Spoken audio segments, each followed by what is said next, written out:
کہ بھئی ابھی تو سیٹیں بہت ساری اگلی پوت کو اگلی اگلی نسل کو پوت تیار اگلی کیا. پوت نہیں ہے، اس دور کی پوت ہے، اور بھی اس کو نیا خون کہہ کے کہیں نہ کہیں داخل کیا جا رہا ہے ہر جماعت میں چہرے بنانے کے لیے. لیکن نواز شریف صاحب کی چل پالیسی کے اوپر بات کرتے ہیں.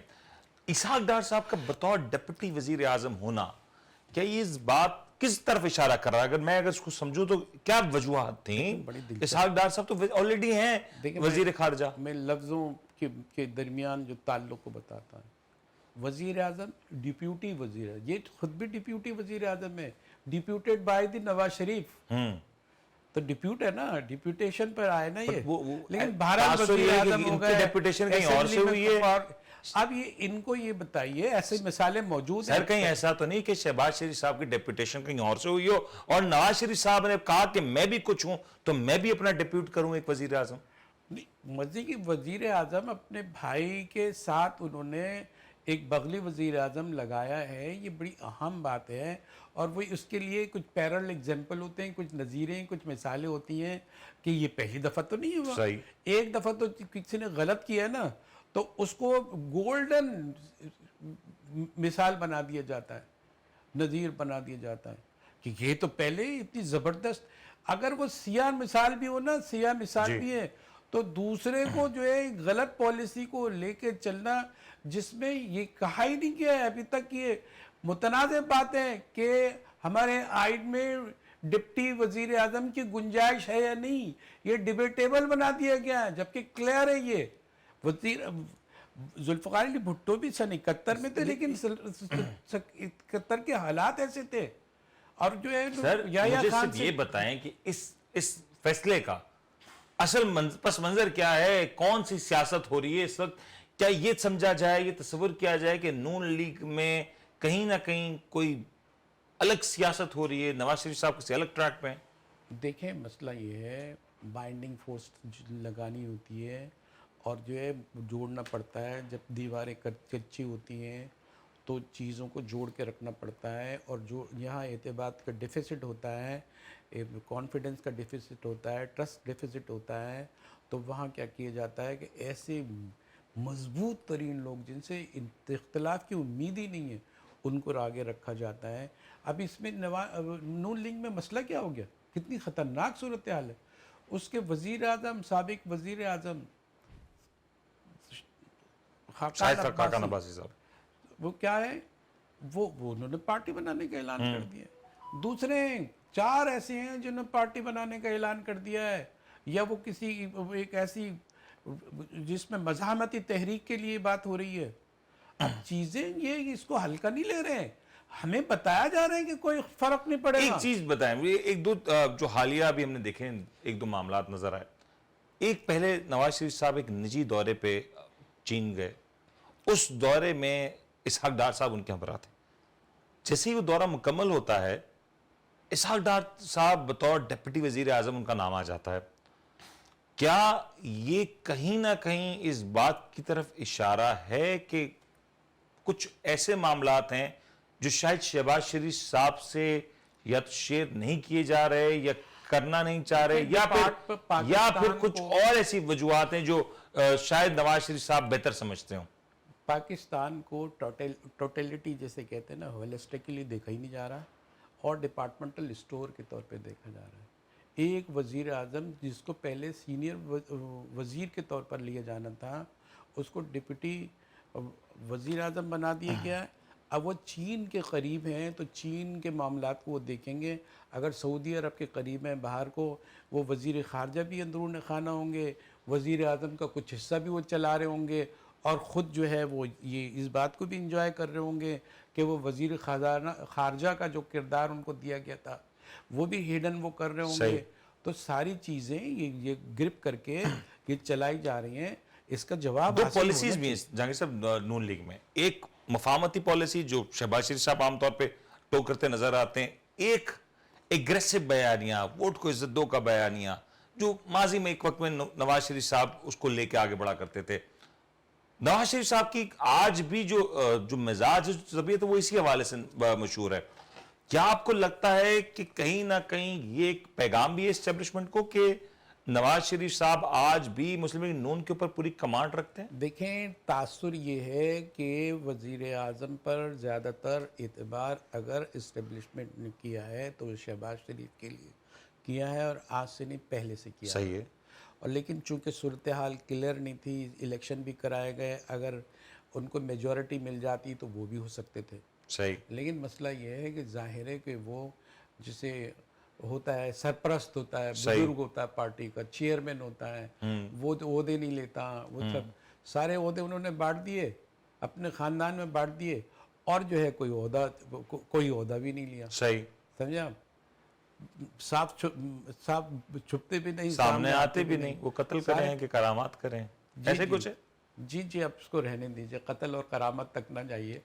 یہ صورتحال، ہم سیاسی صورتحال میں بتا رہے ہیں، اور ساری چیزیں جب ایسی اتنی آپ اندرون خانہ کریں گے تو اندر سے جو بے چینی ہوگی، جنہوں نے بہت طویل قربانی، لیکن ایک پھر اس کو سمرائز بھی کرتے ہیں۔ پہلے ہم نے دیکھا کہ نون لیگ کی وہ فگر جو کہ نواز شریف صاحب کے قریبی تھی، وہ سیاسی میدان میں ان کو شکست ہوتی ہے۔ پھر جب بات آئی فارم 47 کی تو یہ کہا جانے لگا کہ اگر فارم 47 پہ ایک سیاسی جماعت کو جتانا تھا تو کیا اس سیاسی جماعت ان لوگوں کو بھی جتایا جا سکتا تھا جو کہ ایک وقت میں سینئر مقبول لیکن نواز شریف صاحب کے قریبی رہنما تھے، وہ سارے ہار گئے۔ پھر یہ کہا گیا کہ نواز شریف صاحب جو سیٹ جیتے ہیں وہ بھی بڑی مشکل سے آخری معاملات میں شاید وہ سیٹ کا کوئی فیصلہ ہوا۔ پھر ایک چیز اور سامنے آئی جہانگیر صاحب، یہ بڑی انٹرسٹنگ ہے کہ اس کے بعد تنقید کا سلسلہ شروع ہوا۔ نون لیگ کے اپنے رہنما جو کہ الیکشنز میں ہارے، انہوں نے اپنی پارٹی پر، اپنی پارٹی پالیسی کے اوپر تنقید کی، اور اب یہ ڈپٹی وزیر اعظم کا جو عہدہ ہے یہ کیا بتا رہا ہے کہ نون لیگ اندر سے ٹوٹ پھوٹ کا شکار ہے، کانفیڈنس نہیں ہے، اسٹیبلشمنٹ کے ساتھ نون لیگ کے حالات و معاملات بہتر ہیں نہیں ہیں، کیا بتا رہا ہے؟ دیکھیں اس کے دو پہلو ہیں۔ ایک پہلو یہ ہے کہ ہر سیاسی جماعت یہ سمجھتی ہے کہ پریشر رکھنا چاہیے اور آزادی نہیں ملنا چاہیے، اور دوسرا اس کے اندر دو اسپلٹ کر لیتے ہیں، دو پول بنا لیتے ہیں۔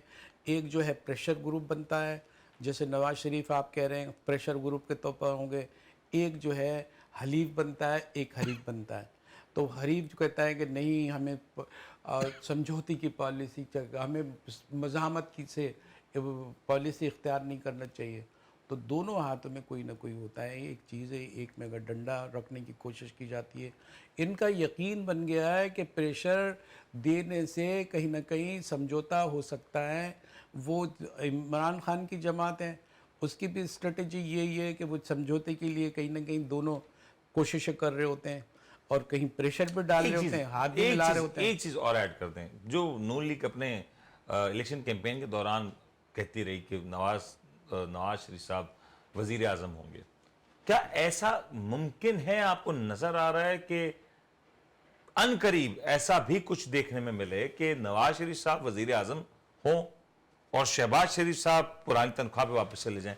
آپ کو ایسا کچھ ہوتا ہوا نظر آ رہا ہے؟ دیکھیں ان کے اختیار میں اگر نواز شریف چاہیں تو آپ کو نہیں لگتا ایسا کر سکتے ہیں؟ سیاسی بساط تو بچ چکی ہے، اور جو ہے اس میں پیادے، بادشاہ، وزیر سب سیٹ ہو چکے ہیں، ٹھیک ہے؟ یہ تو سیاسی بساط ہو گئی۔ اب سیاسی بساط کو مات دینے والی قوتیں کیسی ہیں، اور وہ اس کی جو ہے بساط پہ گوٹے کیسے چلتی ہیں، اور وہ اس کو بٹ ابھی تو چل رہی ہے نا یہ گوٹے، اسی ڈائریکشن میں چل رہی ہیں۔ اگر آج ساکھ ڈار صاحب وزیر اعظم ہاؤس تک پہنچ چکے ہیں تو کہیں نہ کہیں تو اشارہ ہے نواز شریف صاحب کی جانب سے۔ بڑی گوٹے بڑی احتیاط سے کی جا رہی ہیں، چلائی جا رہی ہیں۔ اس کی وجہ یہ ہے کہ سامنے والا جو ان کا حریف جو ہے شاطر ہے، بلکہ بہت شاطر ہے ان کے بقول، تو وہ جو گوٹے چل رہا ہے وہ بھی آسان نہیں ہے۔ صحیح۔ ایسا لگتا ہے کہ یہ گوٹے پٹ سکتی ہیں۔ اچھا ایک معذرت کے ساتھ، ماضی میں ہم نے اس طرح کی مثالیں دیکھی ہیں کہ جو ڈپٹی وزیر اعظم کا عہدہ تھا، جس سے آپ کو یاد ہوگا کہ پرویز الہی صاحب کو غالباً ایک بار ڈپٹی وزیر اعظم بنایا گیا تھا، وہ پیپلز پارٹی کی حکومت تھی، نصرت بھٹو کو بنا گیا، بھٹو صاحب کو بنا گیا، ذوالفقار علی بھٹو کو لیکن بنا گیا۔ عام طور پہ جو ڈپٹی وزیر اعظم ہوتا تھا وہ جو رولنگ پارٹی تھی اسی کے کسی اتحادی کا ہوتا تھا عام طور پہ۔ یہ اسی طرح سیٹ ایڈجسٹمنٹ کے لیے بھی جس کا ہوگا اس کا ڈپٹی بھی ہوگا، اسی کی مطلب اتحادی جماعت کا کوئی ہوگا نا۔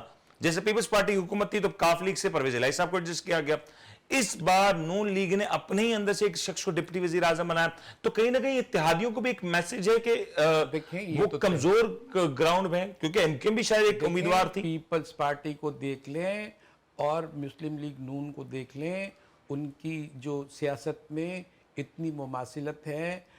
زرداری صاحب صدر مملکت ہیں، ان کی بیٹی اسمبلی میں جیتی ہے۔ سر میں یہی تو کہہ رہا ہوں اور سر، اگر خاتون اول ممکن ہیں، تھا نا، ممکن تو تھا نا۔ ان کا بیٹا ابھی وہ نہیں لے رہا سیٹ، وہ وزیر خارجہ کی ٹریننگ لے کے تیار ہے۔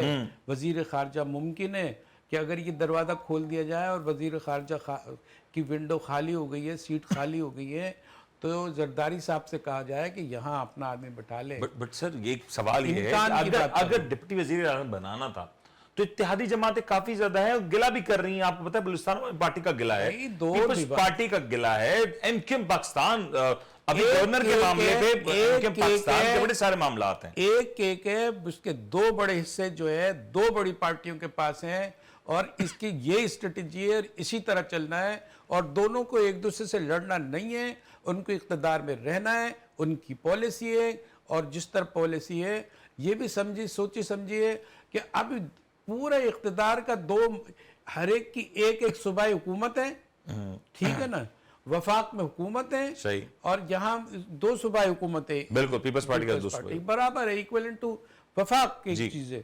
تو یہ سیدھے یہ بندر باٹ تو ساری صاف نظر آ رہی ہے، بھئی انہی کو چلانا ہے، یہ دوسرے ثانوی ہیں۔ سر ایک چیز بتانا، یہ آپ کی نظر میں آپ کی نظر میں پوچھا، ایک آپ کا تجزیہ چاہ رہا ہوں، یہ اسحاق ڈار صاحب کو جو ڈپٹی وزیر اعظم بنایا گیا، یہ فیصلہ شہباز شریف صاحب کا ہوگا یا نواز شریف صاحب کا ہوگا؟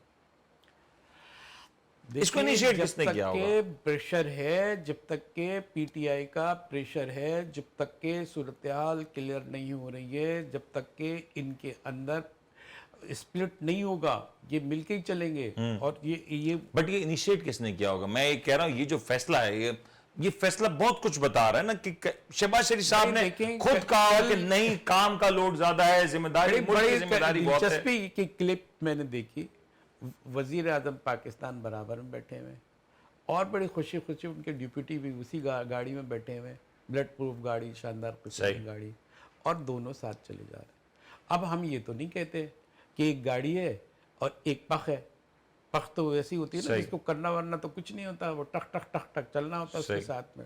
لیکن وہ کہتے ہیں کہ بھئی بڑے سائنسدان ہیں، ایک بیلنس آف پاور ہوگا، دوسرے وہ کریں کہ ان کا بھی کوئی انفلوئنس ہے، نون لیگ میں ان کا بھی بڑا انفلوئنس ہے اسحاق ڈار کا، اس کو جو ہے گریب کر کے رکھیں گے۔ وہ کچھ نون لیگ کے جو ہے وہ جو ہمارے نون لیگ کے جو سرپرست بنے ہوئے ہیں نواز شریف، وہ گریپ کریں گے۔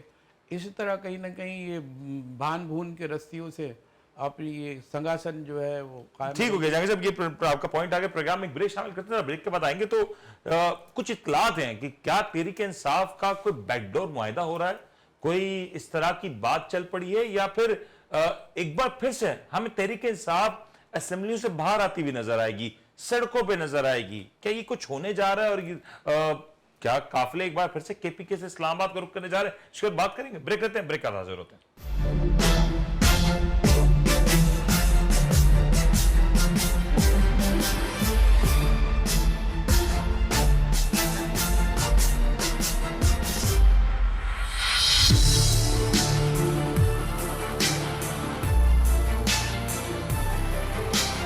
آپ دیکھ رہے ہیں the daily show with Munir نیمن۔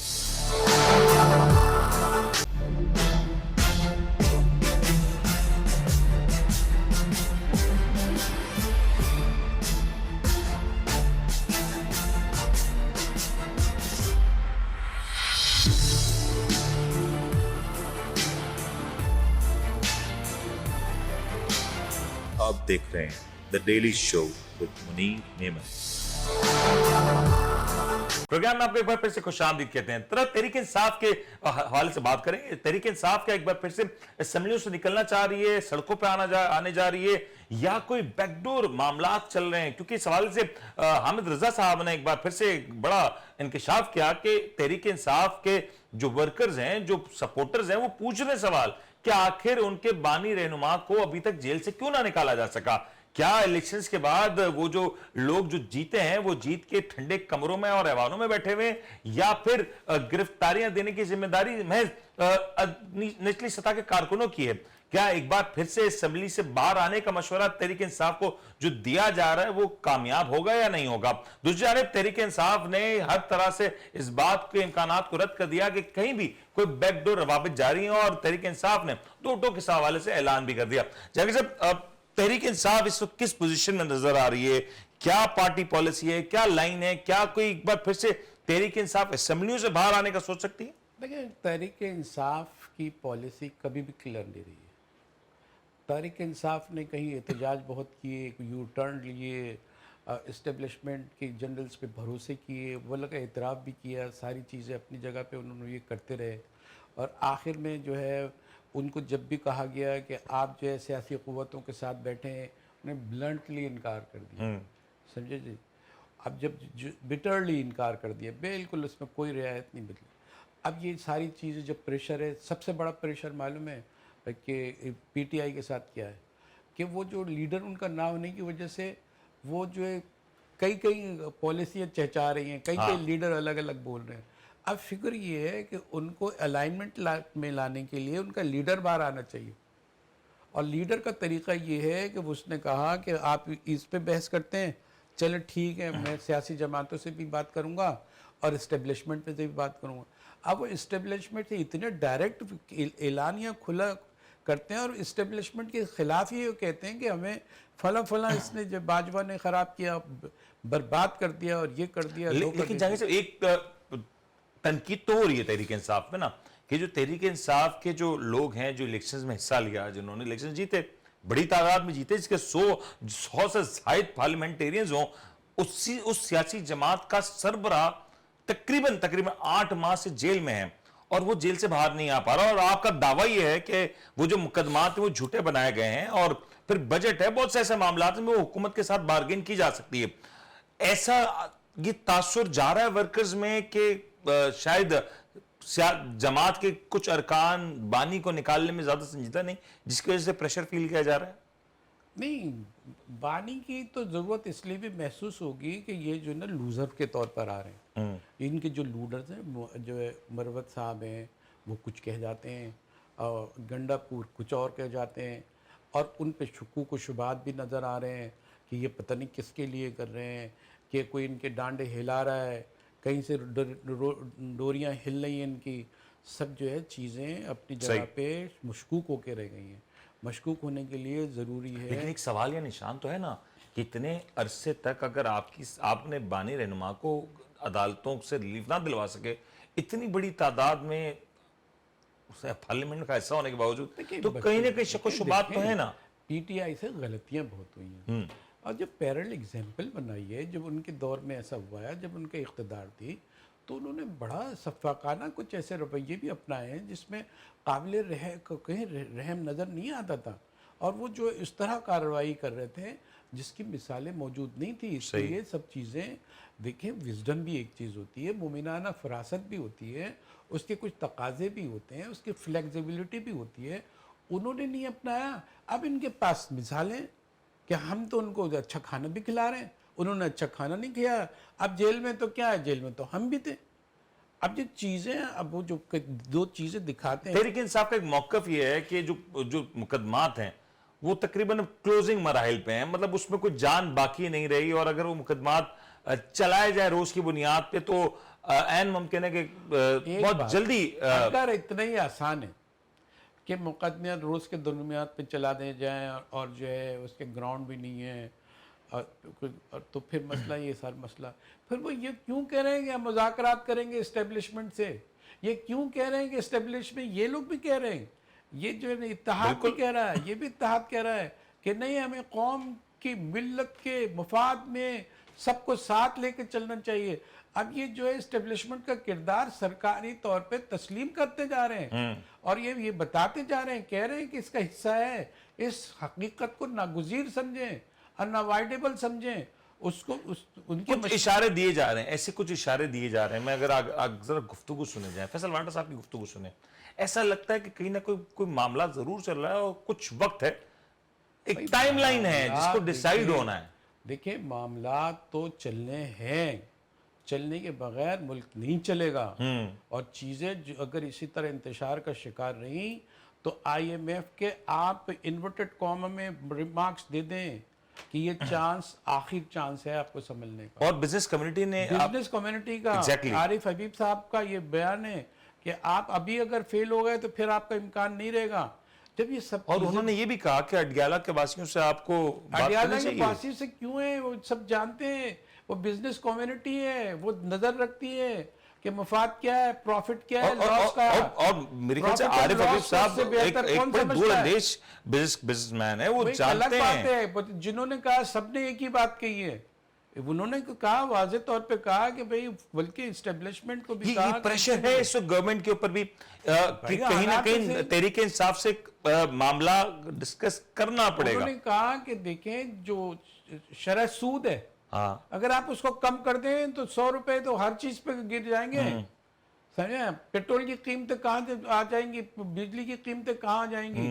آپ نے تو اتنا شرح سود کو کیا کہہ جاتے ہیں کہ بڑھانے کا مطلب ہی ہوتا ہے کہ آپ قیمتیں کم کریں گے. یہ قیمتیں کم بھی نہیں ہو رہی اور شرح سود قابو میں بھی نہیں آ رہا, تو پھر اس کا حل تو نکالنا ہوگا نا آپ کو. اور یہ اطلاعات بھی ہیں کہ شرح سود جو آج اس کا اناؤنسمنٹ ہوا اس کو 22% برقرار رکھا گیا ہے. برقرار رکھنے کا مطلب یہ کیا ہے, یہ آرٹیفیشل ہے. جب چیزیں آپ خود کہہ رہے ہیں, یو اسٹیٹڈ, آپ نے سب یہ کہہ رہے ہیں کہ حالت سدھر رہی ہے, تو جب سدھر رہی ہے 1% آدھا فیصد بھی سدھر رہی ہے تو شرح سود کیسے برقرار رہ سکتی ہے. شرح سود کیونکہ فکس ہے. بزنس کمیونٹی کا اصرار تھا, میرے خیال سے شہباز شریف صاحب نے یقین دہانی بھی کرائی تھی کہ اس کے اوپر کام ہوگا, لیکن نہیں ہوا تو اس کا مطلب اسحاق ڈار صاحب کو تو ہٹا دیں. اتنی انہوں نے چسلیاں لگائی ہیں کہ وہ مشہور ہو گئے.